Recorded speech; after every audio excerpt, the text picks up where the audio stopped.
বৃক্ষ তোমার নাম কি, ফলে পরিচয়। ঠিক একইভাবে আপনি কিন্তু ফল দেখেও গাছ চিনতে পারবেন। অর্থাৎ ফল দেখলেই আপনি বুঝতে পারবেন যে এটি কি গাছ। আম গাছ, আম দেখলেই বুঝতে পারবেন যেমন আম গাছ এটি। ঠিক একইভাবে আম গাছ দেখলেও বুঝতে পারবেন যে এই গাছে আমই ধরবে, কাঁঠাল বা অন্য কিছু ধরবে না। ব্যাপারটি হচ্ছে এরকম, একটি পরিবারে একটি সন্তান যখন ধীরে ধীরে বড় হতে থাকে, তার পরিবারের যে বাবা মা থাকে তাদের আচরণ খুব বেশি প্রভাব ফেলে। অর্থাৎ তার চালচলন, কথাবার্তা ঠিক দেখা যাচ্ছে যে তার বাবা মার মতো হবে, এটি স্বাভাবিক। যেমন আমরা একটি গল্প কিন্তু শুনেছি যে 1000টি কাকের মধ্যে যদি একটি বক বসবাস শুরু করে, ওই বকের চেহারা সাদা হলেও বা বক দেখতে সাদা হলেও তার আচার আচরণ কিন্তু কাকের মতোই হবে। তো এই ব্যাপারটি খুব মানে যৌক্তিক একটি ব্যাপার যে আপনি আপনি যার সাথে থাকবেন, যেভাবে থাকবেন, ঠিক একইভাবে আপনার বন্ধু বান্ধব কেমন সেটির উপরে নির্ভর করবে আপনার আচরণ। হ্যাঁ, তো ব্যাপারটি হচ্ছে প্রাতিষ্ঠানিক শিক্ষা তো অনেক বড় ব্যাপার। পরিবারের সাথে একটি একটি ছেলে বা একটি মেয়ে দেখা যাচ্ছে যে 15 থেকে 25 বছর পর্যন্ত পরিবারের সাথে থাকে।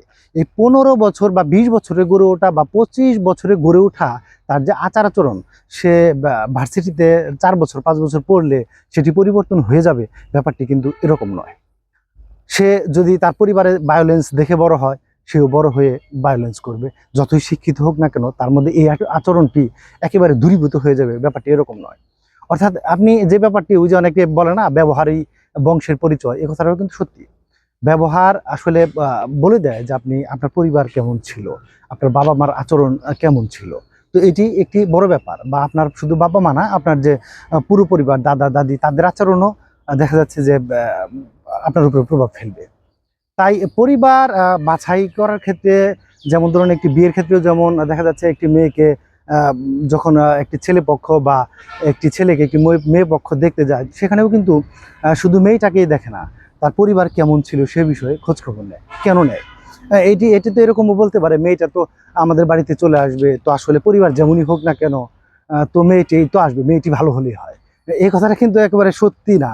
সেটি হচ্ছে এরকম, আপনার আপনি আপনার পরিবারটা দেখা খুবই জরুরি। অর্থাৎ একটি মেয়েকে আপনি নিয়ে আসছেন, ওই মেয়ে এমনি দেখতে সুন্দর হলেও, তার আচরণ কাছাকাছি হলেও, তার পরিবারের আচরণ কি ছিল, তার পরিবার কে কিভাবে ছিল বা ইতিহাস কি, সেই বিষয়টা কিন্তু জেনে রাখা উচিত। এবং কারণ হচ্ছে এই যে যে মেয়েটি আসবে নতুন সংসারে, তার আচরণ আসলে সে লুকিয়ে রাখতে পারবে না। তার যে জিন বা তার যে একেবারে মজবুতভাবে 20 থেকে 25 বছরে গড়ে ওঠা আচরণ, সেটি কিন্তু সে লুকিয়ে রাখতে পারবে না।